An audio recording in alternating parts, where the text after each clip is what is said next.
এই কাবা শরীফ নির্মাণের ইতিহাস সম্পর্কে আল্লাহ সুবহানাহু ওয়া তাআলা বলেন, وَإِذْ يَرْفَعُ إِبْرَاهِيمُ الْقَوَاعِدَ مِنَ الْبَيْتِ وَإِسْمَاعِيلُ رَبَّنَا تَقَبَّلْ مِنَّا إِنَّكَ أَنْتَ السَّمِيعُ الْعَلِيمُ رَبَّنَا وَاجْعَلْنَا مُسْلِمَيْنِ لَكَ وَمِنْ ذُرِّيَّتِنَا أُمَّةً مُسْلِمَةً لَكَ وَأَرِنَا مَنَاسِكَنَا وَتُبْ عَلَيْنَا إِنَّكَ أَنْتَ التَّوَّابُ الرَّحِيمُ رَبَّنَا وَابْعَثْ فِيهِمْ رَسُولًا مِّنْهُمْ يَتْلُو عَلَيْهِمْ آيَاتِكَ وَيُعَلِّمُهُمُ الْكِتَابَ وَالْحِكْمَةَ وَيُزَكِّيهِمْ إِنَّكَ أَنْتَ الْعَزِيزُ الْحَكِيمُ। সূরা বাকারা আয়াত 127, 128, 129। আল্লাহ রাব্বুল আলামিন বলেন, وَإِذْ يَرْفَعُ إِبْرَاهِيمُ الْقَوَاعِدَ مِنَ الْبَيْتِ وَإِسْمَاعِيلُ, যখন হযরত ইব্রাহিম আলাইহিস সালাম ওনার পুত্র হযরত ইসমাঈল আলাইহিস সালামকে সঙ্গে নিয়ে কাবা শরীফ নির্মাণ করেছিলেন। আর ওনাদের এই নির্মাণটা কত নাম্বার? এই কাবা শরীফটা সর্বমোট 10 বার নির্মাণ হয়েছে। ফেরেশতা, আদম, ইব্রাহিম, আমালিকা, জুরহাম, কুসাই ইবনে কিলাব, কুরাইশ গোত্র, আব্দুল্লাহ ইবনে জুবাইর, হাজ্জাজ বিন ইউসুফ, তুরস্কের বাদশাহ মুরাদ, এই মোট 10 বার এই কাবা শরীফটাকে নির্মাণ করা হয়েছে। প্রথমে আল্লাহ রাব্বুল আলামিন ফেরেশতার মাধ্যমে এই কাবা শরীফটা নির্মাণ করেছেন। এরপরে আদম আলাইহিস সালাম যখন বেহেশত থেকে পৃথিবীতে এসেছেন, তখন আদম আলাইহিস সালামের মাধ্যমে এই কাবা শরীফ নির্মাণ করা হয়েছে। 3 নম্বরে হযরত ইব্রাহিম আলাইহিস সালাম এই কাবা শরীফ নির্মাণ করেছেন। এরপরে আমালিকা সম্প্রদায়, এরপরে জুরহাম সম্প্রদায়, এরপরে কুসাই ইবনে কিলাব সম্প্রদায়, 7ম বারে কুরাইশ গোত্র।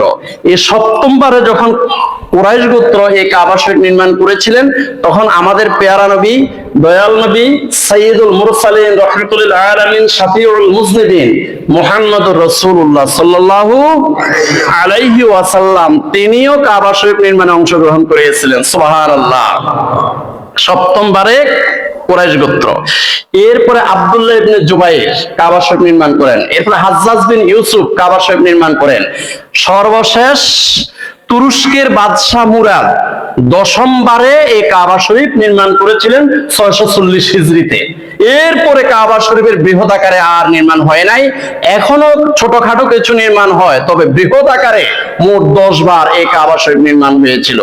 হাজরিন, তো আল্লাহ রাব্বুল আলামিন বলেন, ওয়াইজ ইয়ারফাউ ইব্রাহিমুল কওয়াইদা মিনাল বাইতি ওয়া ইসমাঈল, যখন তৃতীয়বারে হযরত ইব্রাহিম আলাইহিস সালাম ওনার পুত্র ইসমাঈল আলাইহিস সালামকে সঙ্গে নিয়ে যখন কাবা শরীফ নির্মাণ করেছিলেন, তখন ইব্রাহিম আলাইহিস সালাম আল্লাহর কাছে কতগুলো দোয়া করেছেন। এই দোয়াগুলো আল্লাহ পাক এখানে কোট করে দিয়েছেন।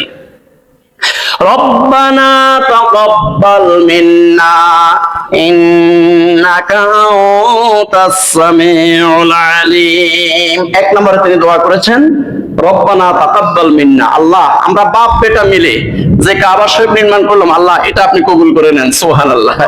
ইন্নাকা আনতাস সামিউল আলিম, নিশ্চয়ই আপনি সর্বশ্রোতা, আপনি সবকিছু জানেন। এগুলো 1 নম্বর দোয়া।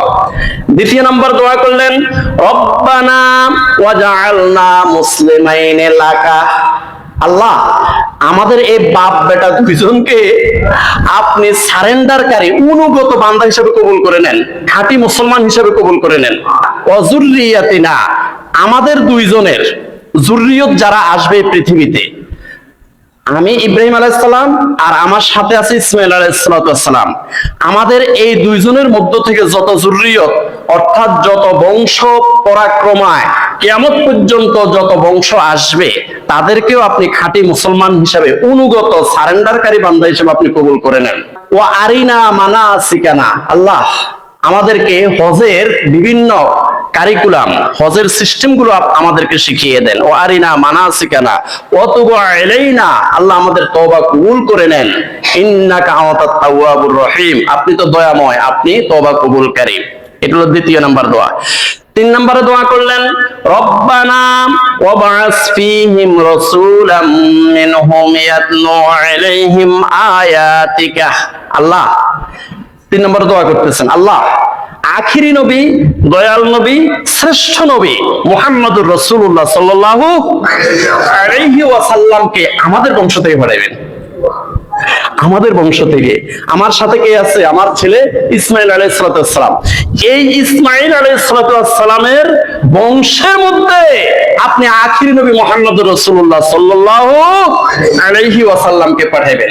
রব্বানা ওয়াবআস ফীহিম রাসূলাম মিনহুম, আল্লাহ পাক কবুল করে নিয়েছেন যে সেই ইসমাইল আলাইহিস সালামের পর থেকে ইসমাইল আলাইহিস সালামের বংশে আর কোন নবী আসে নাই।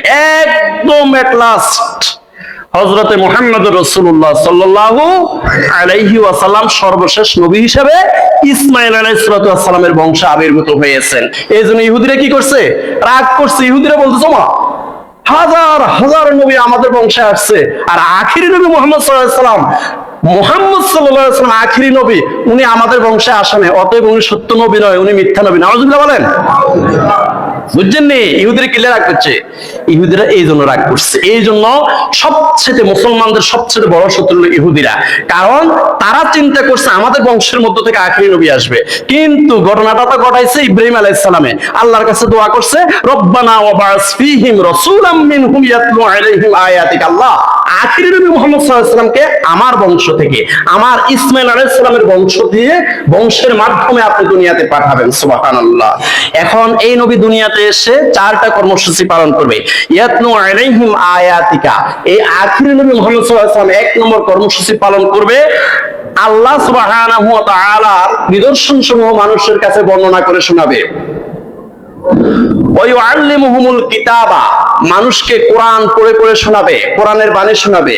ওয়াল হিকমাতা, জ্ঞান বিজ্ঞান শিক্ষা দেবে। ওয়ায়ুযাক্কিহিম, কলুষিত আত্মাগুলোকে পরিশুদ্ধ করবে।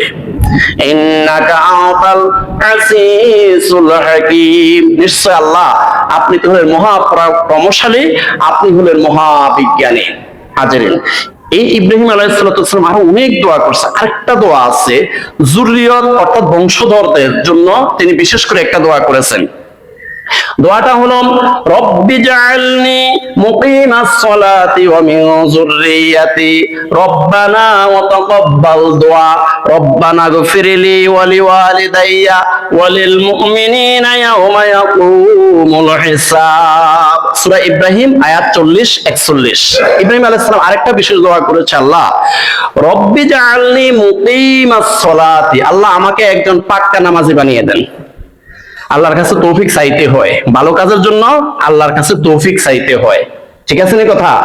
ভালো কাজ করার জন্য আল্লাহর কাছে তৌফিক চাইতে হয়, সামর্থ্য চাইতে হয়, আল্লাহ আমাকে ভালো কাজ করার তৌফিক দান করেন। দেখেন ইব্রাহিম আলাইহিস সালাম আল্লাহর কাছে দোয়া করতেছেন রব্বি জাআলনি মুকিমাস সালাতি, আল্লাহ আমাকে একজন পাক্কা ভালো পরহেজগার নামাজি বানিয়ে দেন। রব্বি জাআলনি মুকিমাস সালাতি ওয়া মিন যুররিয়াতি, আর আমার যত বংশ কিয়ামত পর্যন্ত আসবে, এই আমার বংশের যতগুলো এই সদস্য এই পৃথিবীতে আসবে সবাইকে আপনি পাক্কা নামাজি বানিয়ে দেন। ওয়া মিন যুররিয়াতি রব্বানা ওয়া তাকাব্বাল দুআ, আল্লাহ এই দোয়াটা আপনি কবুল করে নেন, এই দোয়াটা আপনি কবুল করে নেন। আমাকে এবং আমার বংশধর যারা এই পৃথিবীতে আসবে তাদেরকে আপনি পাক্কা নামাজি বানিয়ে দিবেন। রব্বানা গফিরলি ওয়া লিওয়ালিদাইয়া ওয়া লিল মুমিনিনা ইয়াওমা ইয়াকুমুল হিসাব। আল্লাহ হাসরের ময়দান যখন কায়েম হয়ে যাবে, আল্লাহ আমাকে, আমার পিতামাতাকে এবং অলিল মুমিনিনা, আর যত মুমিন মুসলমান এই পৃথিবীতে কিয়ামত পর্যন্ত আসবে তাদেরকেও আল্লাহ আপনি হাসরের ময়দানে মাফ করে দিবেন। সুবহানাল্লাহ।